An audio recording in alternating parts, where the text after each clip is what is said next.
I'm back with another video. Now today's video is going to be about some tips that I gathered up for people who struggle with dry, damaged hair. First major tips that I feel like is something important, especially when you're dealing with dry, damaged hair, is you definitely want to limit your use of chemicals and heat.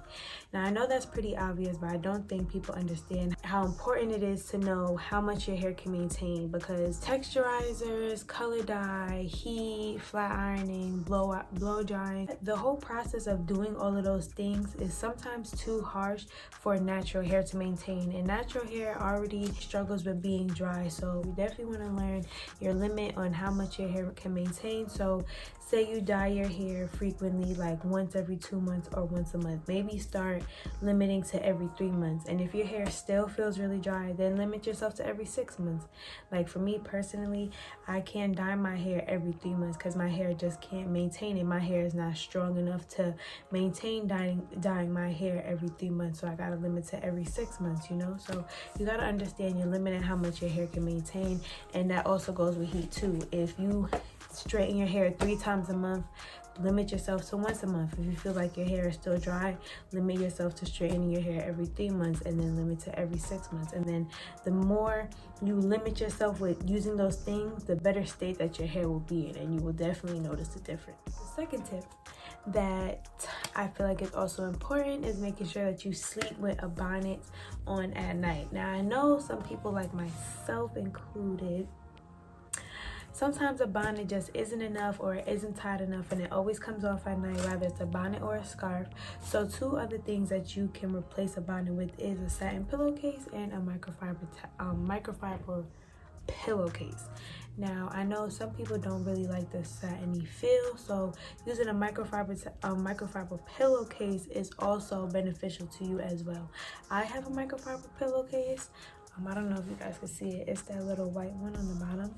I didn't want to get satin because I feel like it would have threw my bed set off. So I got microfiber pillowcases, and my hair still be moisturized. My hair still be nice in the morning. FYI, for those who don't know, cotton pillowcases really isn't good to sleep on. Cotton pillowcases actually causes friction and tension to your hair, which results your hair into being dry, and it sucks out all the moisture in your hair. So sleeping with a bonnet or a satin pillowcase or a microfiber pillowcase helps the hydration stay in your hair, and it also helps your wash and goes and your protective styles last way longer. 3. Another tip that I feel like a lot of people with dry, damaged hair should inquire is deep conditioning. Now I'm not going to go too deep about deep conditioning because I have a video coming up soon about the importance of deep conditioning and deep conditioners I actually recommend. So I don't want to go too deep into it, but I am going to go over briefly on why it's important to apply deep conditioning to your routine. Deep conditioning helps restore your hair's moisture and hydration, which improves your hair's health and also improves hair growth as well. Definitely want to make sure you're deep conditioning after your shampoo and conditioning process, because deep conditioning is very important and adds a lot of nutrients and nourishment to your hair, which helps your hair grow. So definitely look out for that future video that I have coming out about deep conditioning and the importance of deep conditioning. So make sure you hit that bell down below so you can get notified when that video drops. Okay, period. Now the 4th tip that I want to recommend is that I feel like is very important, especially if you deal with dry, damaged hair, is you want to make sure that you develop a hair routine. Now when I mean develop a hair routine, I don't mean washing your hair once a month and re-moisturizing your hair once a month and then that's it.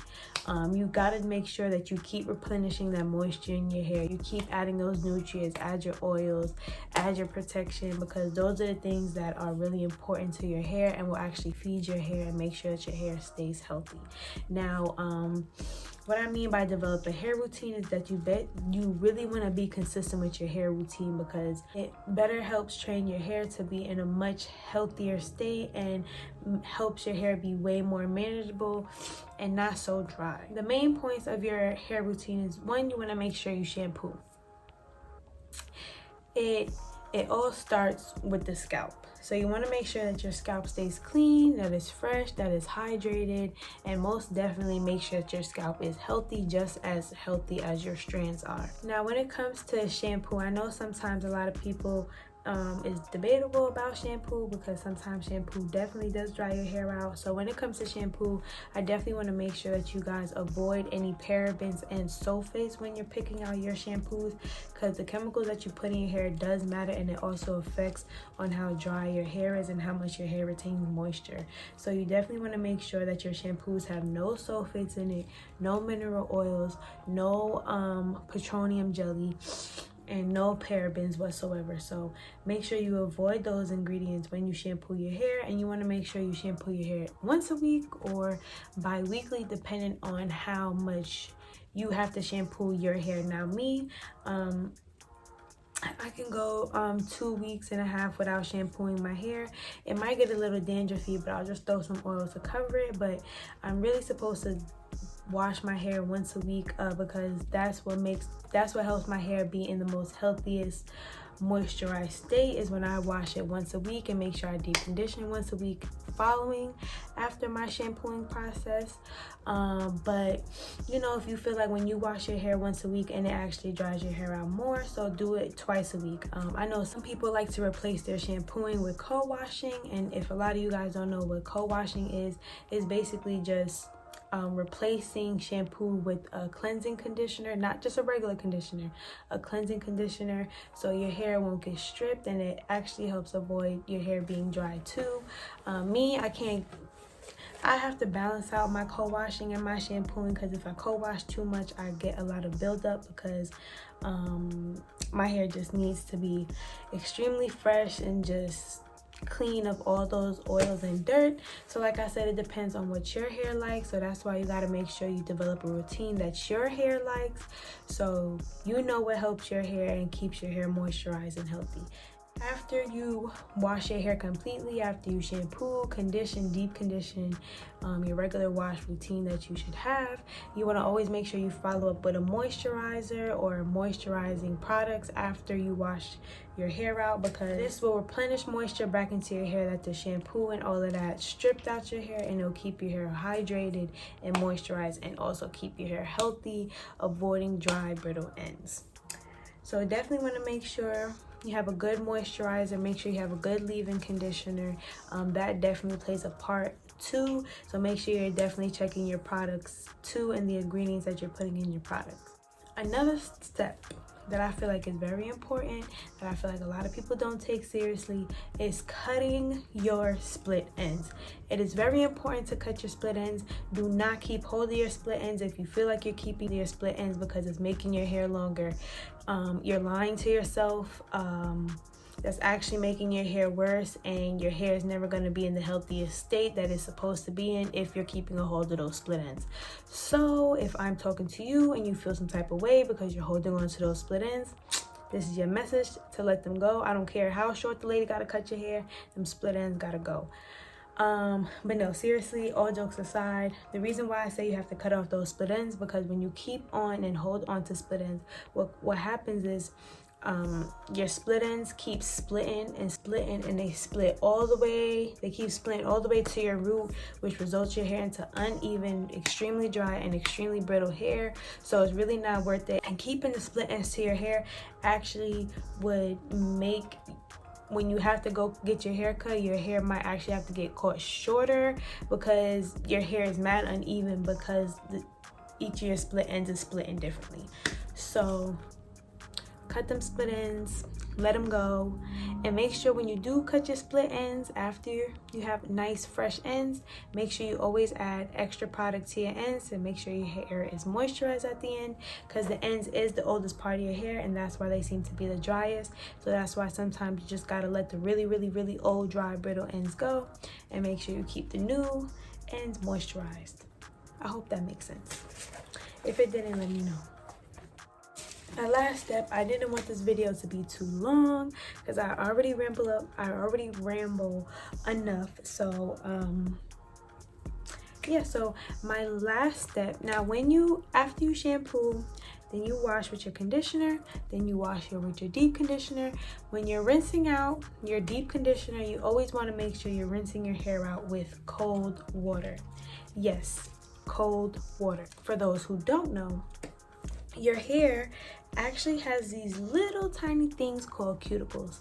Now you know how your face has pores, and when you put warm water on your pores, it opens your pores up, and then when you rinse it with cold water, it closes your pores to make sure no dirt and stuff gets in your hair. Gets in your skin. That's the kind of same thing with cuticles.